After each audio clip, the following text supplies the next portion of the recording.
Ladies and gentlemen, he is a WWE Hall of Famer, Mr. Mick Foley!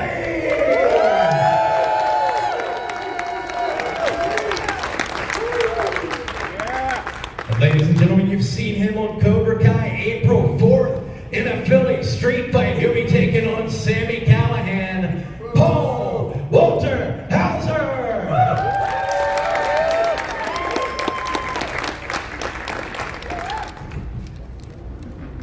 Just got to start off by saying we also have a couple more surprise guests. Ladies and gentlemen, Scott Steiner! Give it up for Scott Steiner. Oh, wait a minute. His brother, Rick Steiner! Ladies and gentlemen, looks like that's it. Oh, wait a minute. Both of the Usos. Give it up for everybody at the panel. Thank you. Great group we got. Who wins the match between the Usos and the Steiners? In their prime. In their prime. Okay, not the Steiners now. No, not the Steiners now. Rob the Steiners had great matches with everybody. The real winners would be the fans, I believe. Yeah. That's the most political answer I've ever heard. Guys, he's a real one. I'm like a fake wrestler. So I'm not here to be controversial, man. I am here to greet fans. That's good. To make some money and to make new friends like I made yesterday. Oh, that's good. We did a video that I believe is going to go. It's gonna be big time. Your gals can't be Clark. Yeah, I gave him a Caitlin Clark wanted shirt. Any women's basketball fans here? What? Okay. I think we're anti-college, not anti-college basketball yet. But it's gonna be a fun video. I never had doing a slow walk on video with Natasha Henstridge on my bingo card. But we got Ethan Suple. Yeah, it's gonna be a lot of fun. We had a police escort. It'll hit IG and Facebook within the next couple days. Check it out. Where'd you get that shirt? It's a one that I'm wearing now. I got it in rockandrollsoul.com. rockandrollsoul. Rockandrollsoul. That's nice. Cactus Jack would have worn that. It's Cactus. This is Cactus approved now. Alright? You guys got this. I always love doing panels with Mick or any kind of interaction with Mick because he's a hell of a guy. Not only that, if you ever get a chance to go see his just the one-man show, please do it. Because you will get so many cool stories about that. Stories are so much better than they'll be here today. I'm gonna hold nothing back. I saw you do the show on the Jericho Cruise. That was fun. Anybody been to the Chris Jericho Cruise? Great place to get hepatitis.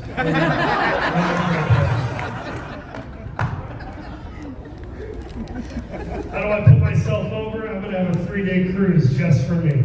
That's it. I love Chris. He knows the most. All right. Any questions? Yeah. Anybody got any questions out there with these guys? Someone back, far back. Far back. Stand up, my good Yeah, friend. come on up. Come on up here. Come on up here and shout it out. Walk all the way up so that if it's a bad question, everyone can see you. Love your Bobby Hill shirt, by the way. A lot of pressure. A lot of pressure. How weird is it, or how difficult is it to sign things from the cell match? It used to bother me that that was the only thing that I was known for. And now I come to see that I'm lucky to be known for anything. You are really lucky if you're known for a few things. And I remember in 2003, I was really struggling. I did some of these cons, and it was like, okay, I guess those good old days are over.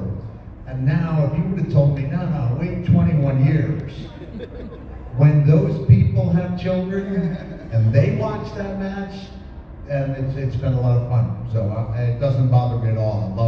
I love signing that stuff. I was actually in Cleveland at SummerSlam '96 with the Boiler Room Brawl. And I remember just everything going on like backstage. It was filmed previous, right? And then you you guys came out into the ring. And so I watched that, and then I watched like the Hell in a Cell match. And they're two, in my mind, it was like, obviously two totally different matches, two totally different outcomes. But No, there was one match, and it was shot.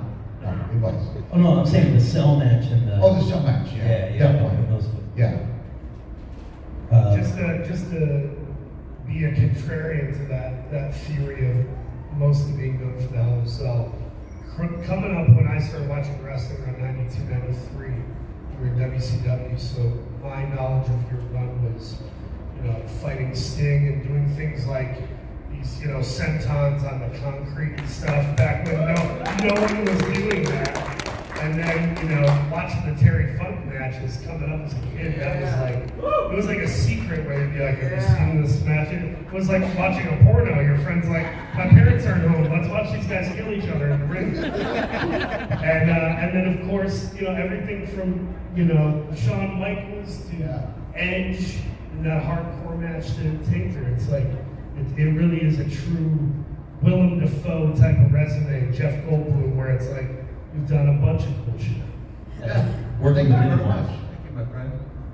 Yeah, like you truly could, you could fit into any style of match, Nick. I mean, like, I remember, I'll go a little farther back than you, Paul, at the USWA, where it was you and Gary Young, I think. Were you guys the finalists? Yeah, man, Gorgeous Gary Young as part of Devastation Incorporated. It's really cool.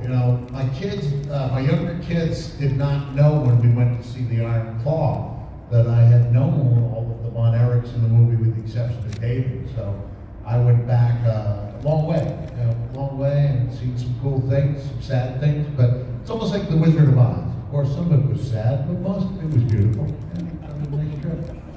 I've heard recently a lot of really great things about Skander Akbar too, with Devastation Incorporated. You mentioned that. Is there anything that really kind of jumps out at you about him?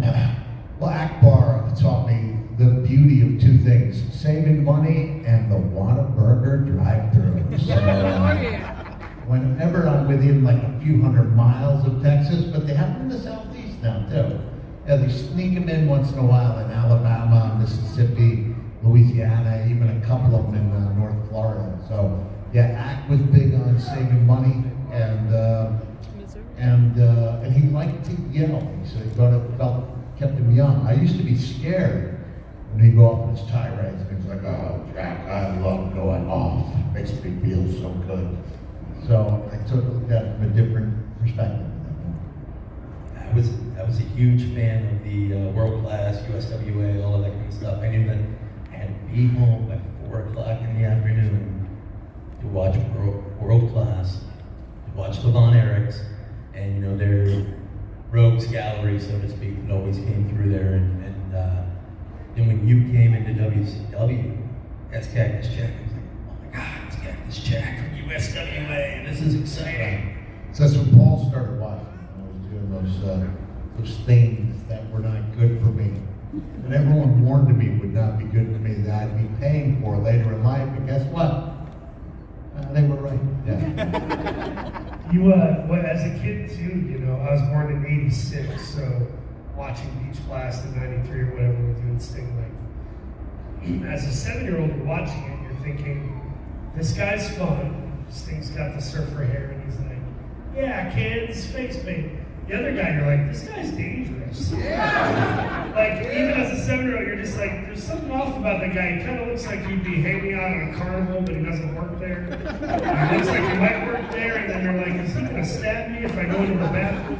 But that's what's exciting about pro wrestling, these larger than life, yet grounded figures. And you brought that right from the very beginning.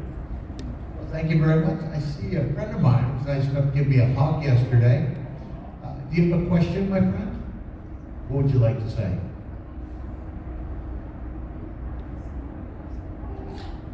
Who is my favorite? Who is your favorite wrestler, and why am I? Well, who's my favorite opponent? Are anyone have cameras on? You'll be submitting this to the internet? Because I'm going to go with Triple H final answer, because I might like to one day work there again. Good answer. Triple H, I was so lucky. I had all the top Attitude Era guys: Triple H, Undertaker, Stone Cold Steve Austin, The Rock, and then I would say other than those guys, Terry Funk. That's Funk with an N. I have not dropped an F-bomb upon thee. There you go. Those would be my answers. And you're wearing that Texas Chainsaw Massacre shirt, huh? Ooh. All right. Is that your favorite horror movie? Cabin Fever. Oh, I saw this one. Oh, I put it in this VHS, and it was just the most awful stuff I'd ever seen. It was the Best of Al Snow video.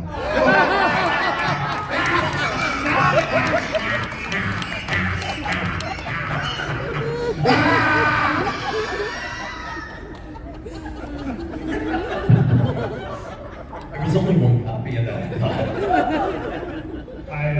I think the most unbelievable role Al Snow has ever played was on Netflix's Wrestlers, where he plays a mentor.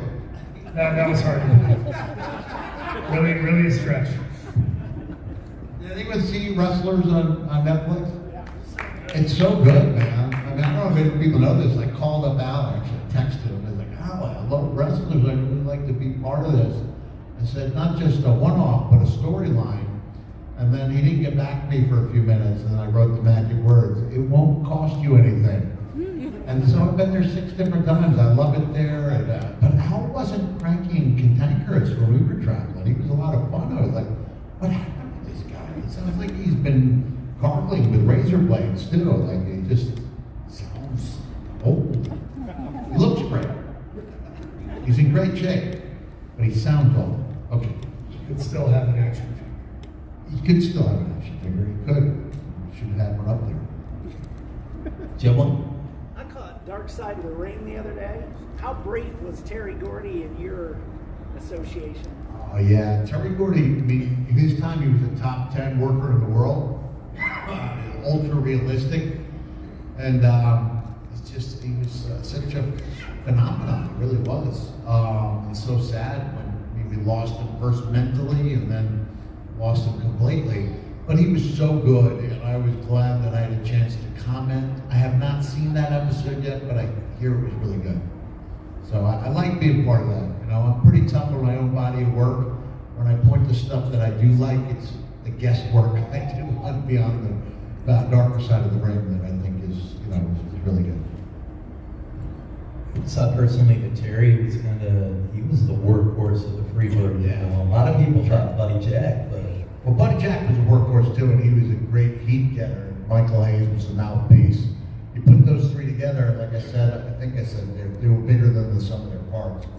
And they were out of their minds. Like the ribs they were playing each other, they weren't fun ribs. It was like finding a dead raccoon on the road and putting it in Buddy's bag when he went to Japan for 2 weeks, and leaving it in the trunk in the Texas sun. Now, anyone else, if they found a dead raccoon in their trunk, they would throw it out, and Buddy actually took the raccoon out and washed it out and continued to use that bag.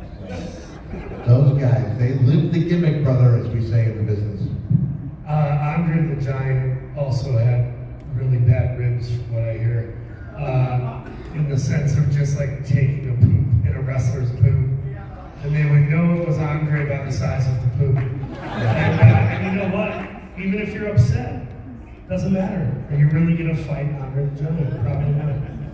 And then rumor has it that some of the skyscrapers in Japan, he would do the Buddy the Elf Christmas tree on every floor, and then would let out gaseous explosions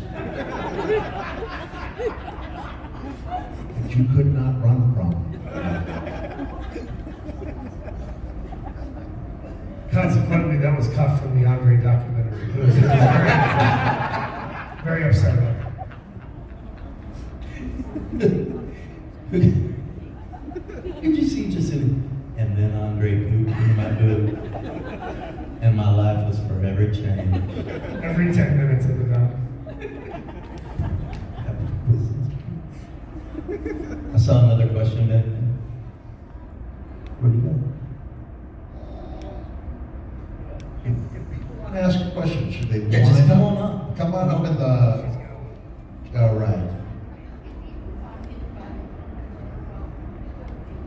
If I can fight anybody? That's wrestling now. Oh man, that's a good question.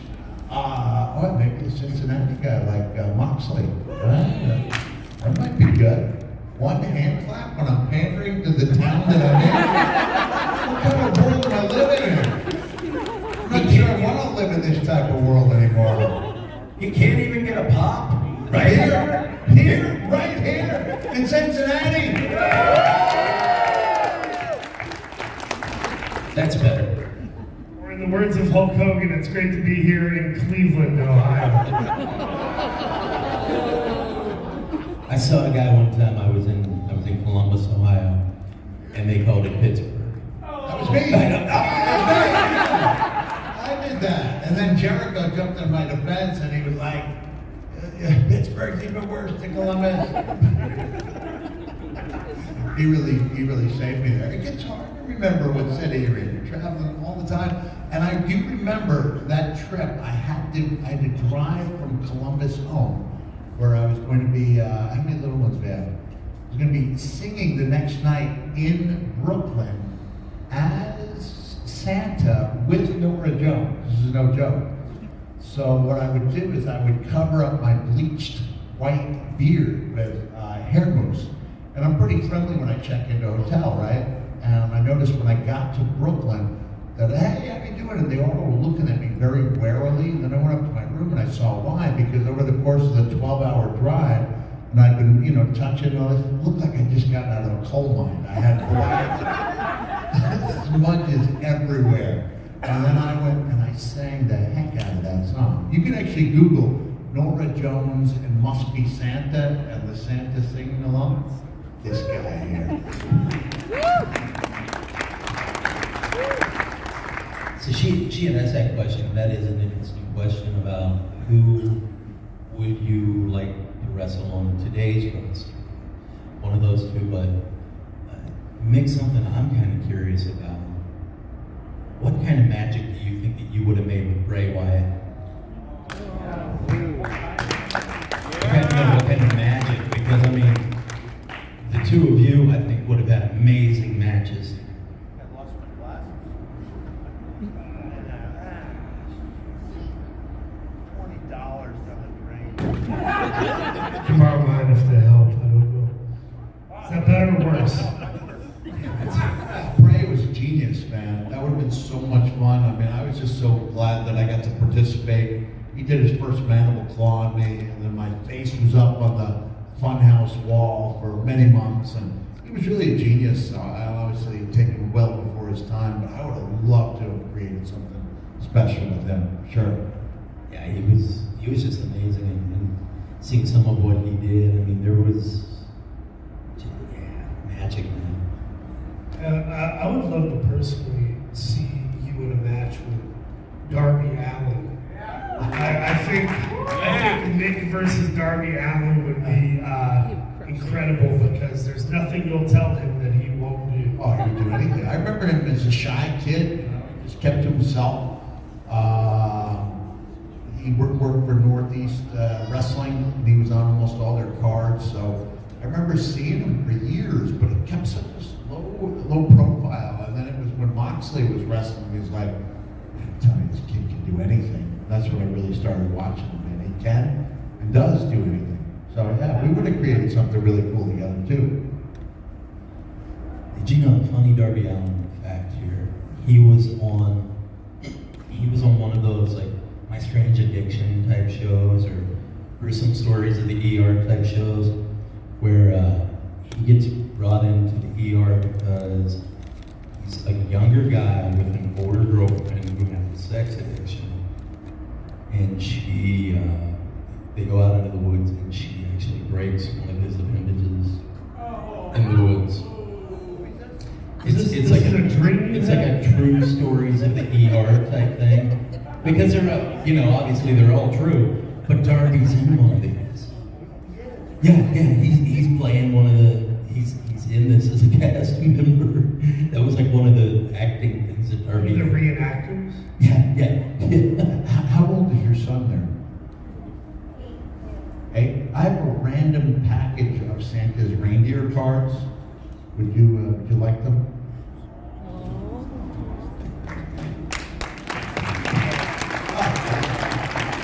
Bugs for you. Bugs. There you go. Make a little baggie to put them in. There you go. You're welcome. No son, no glasses, but I did find a random pack of reindeer cards. Hey, looks like we got a question back here. What just kept you going that whole time? Did you Is that have about me or Paul? Nick. Just show of hands if you saw Paul in Cobra Kai.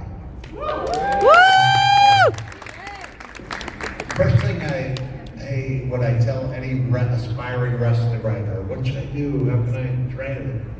Watch every season of Cobra Kai. It's just such great storytelling. To me, Johnny Lawrence is one of the great redemptive characters. It's just, I tell people, all right, you're on the fence, watch the first 10 minutes. If you don't get emotional about Johnny Lawrence kicking some butt in the 7-Eleven parking lot, then turn it off. But I'll tell you this, you and I can no longer be friends. So, Yes. to do no editing and supply no commentary, but they thought it was so different and unique that was the way they should handle it. But it was a cool match, a lot of original stuff, and it helped as a springboard to Paul Bearer's turn on The Undertaker and being at a next level up in WWE. I just want to point out who here saw and loved, who here during the Super Bowl clicked over and watched the silent, fanless, audienceless match during the halftime show. Was that between you and Dwayne? I went back and rewatched it. It was amazing. For the right reasons and the wrong reasons, it was amazing. It became obvious to me that they were shooting it like a movie. And that was like, now we need to call it a cinematic match. But at the time I didn't like it, but the truth is, WWE did like a 6-man or 8-man during the Super Bowl with NXT, and they had a great match. And 2 minutes after it was over, nobody remembered a thing about it. Whereas to this day, people remember The Rock throwing the salsa in my eyes, and then the stairs, throwing down the stairs, burning my hand in the pizza oven, having one-liners in every room they went to. Mankind can't talk right now. He's got The Rock's foot in his mouth. That sounded more like Steve Austin. But yeah, it was great for all the good and wrong reasons. Thank you, Paul. Appreciate that. Right back there.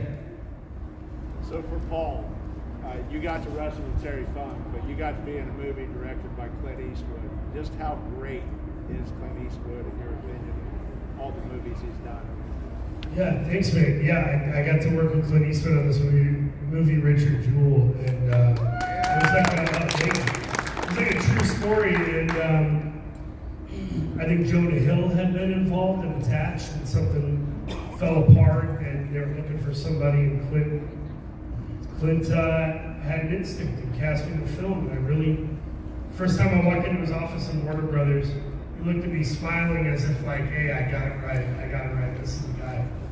But then the first thing he said to me was, time to pick up the donuts.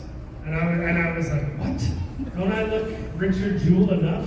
But I had been trying to lose weight. I lost about 35 pounds in 2016, and then I booked Itanya. And the guy played in the movie Itanya. I just name drop all my stuff and just wait for applause. And I did that commercial for Rolaids.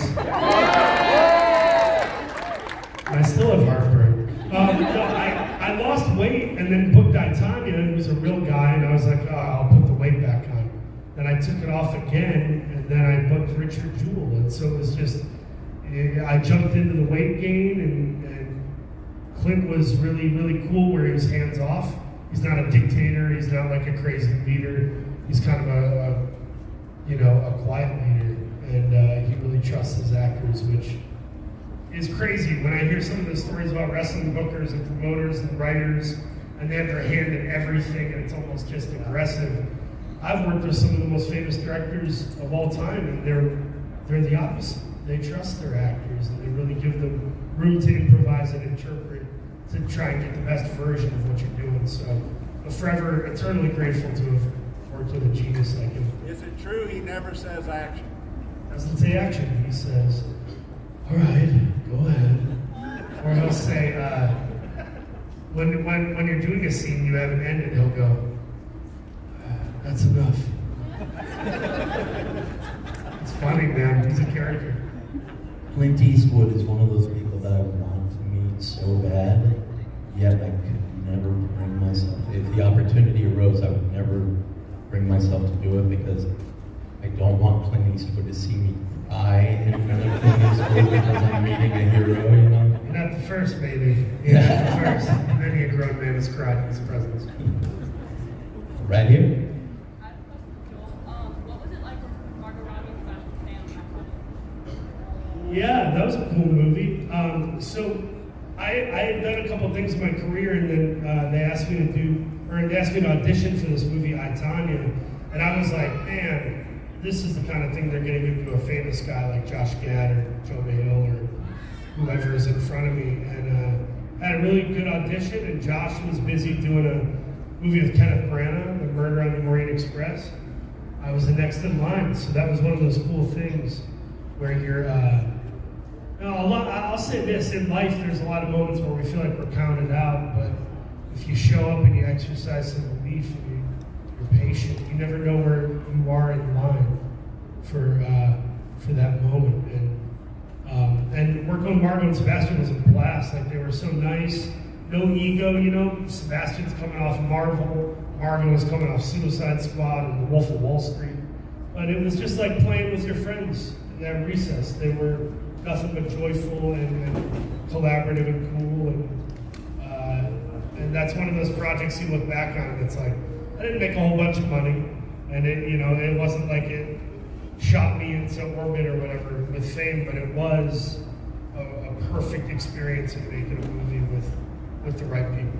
Such a great. I can't imagine anyone but you playing that role. He's just so funny. I'm thinking about John Goodman in Big Lebowski, and it's like you kind of have to play it so committed. It's almost like how crazy people don't know that they're crazy. They're not self-aware. If only a brick had been thrown up a 3-story building, you could have been Mara, right? Are you talking Home Alone? Home Alone. Dude, I have him on my arm. Daniel Stern. All my comedy heroes are on my arm, so it's Martin Short, Daniel Stern, Chris Farley, Jim Varney, Jim Carrey, and Robin Williams. And I got to meet Daniel Stern. I met his agent, and I'm like, I'm the biggest Dan Stern fan. And he goes, I'll set you up with a meeting. And I got to go to his house. For 2 hours, I'm just sitting around going, tell me about Rookie of the Year. Tell me about John Hughes. Tell me about... It's crazy. Took some punishment. My kids joke around about my Marv shirt. It's one of those shirts that's so worn out that I've worn it a couple hundred times. First of all, I love Marv, and it was a gift from my daughter for Christmas. I'm all in on Marv as being one of the original hardcore heroes. He took some bumps. So we've got like 5 more minutes left. I'm going to rapid fire a couple of questions to you guys real quick. Paul, you just mentioned Robin Williams. What's your favorite Robin Williams movie? Favorite Robin Williams movie is probably Good Will Hunting, but my favorite Robin Williams performance is probably Mrs. Doubtfire. Yeah. Oh, I take it back. Sorry. Dead Poet Society favorite movie.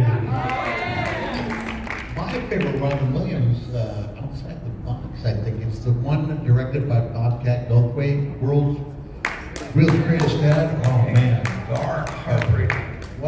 The speech he gives after his son passes away, and kids, you might want to put the earmuffs on, where he goes, my son was a douchebag. And then he goes on to explain why, in spite of that, So honest. Yeah, it was so honest, and I was like, it's funny how something can sneak up and really grab you, and that movie definitely did. Sure. Mine is World According to Garp. Love the book too. Yeah, the book is great. Fantastic. All right, so my last rapid fire, which I'm sure is going to take a little bit longer.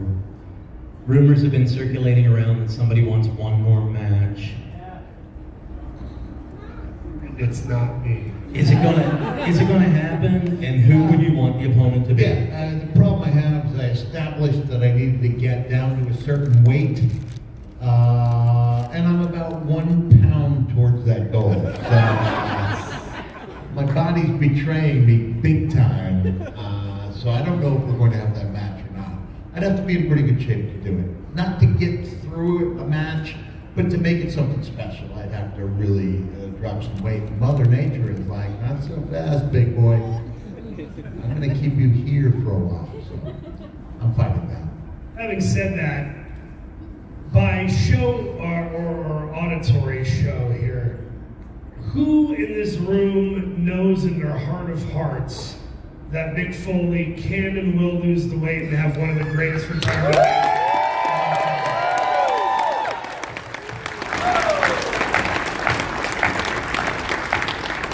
If you build it, we will come. That is no pressure at all, my friend. No pressure at all. When pressure makes diamonds, baby. Nah, but everybody, thank you so much. Oh!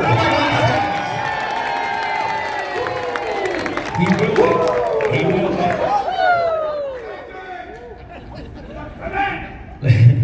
Let's hear one from the whole crowd. A big bang bang from everybody. Ready on 3. 1, 2, 3. Bang! Ladies and gentlemen, please give it up one more time for Paul Walter. The Steiner brothers, the Usos, making a special appearance tonight. Also, one money in their prime, the Steiners. My favorite cosplayer, Celeste. Celeste, my favorite cosplayer. And ladies and gentlemen, it's been an honor to share the stage one more time with the hardcore icon, Mick Foley.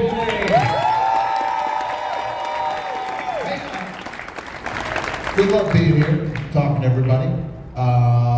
But we're going to our table now, and I've got to drive to New York in about 30 minutes. So if anybody wants anything and wants to head over there, sure it'll be nice to see you. And Paul is just around the bend for me. Natasha Henstridge is over there, right? Ethan Suplee, there's a lot of cool people over there, so hopefully you can stop by, say hello, and contribute to the Foley Pizza Fund. Whoa. Cauliflower crust. So, Pizza. there you go.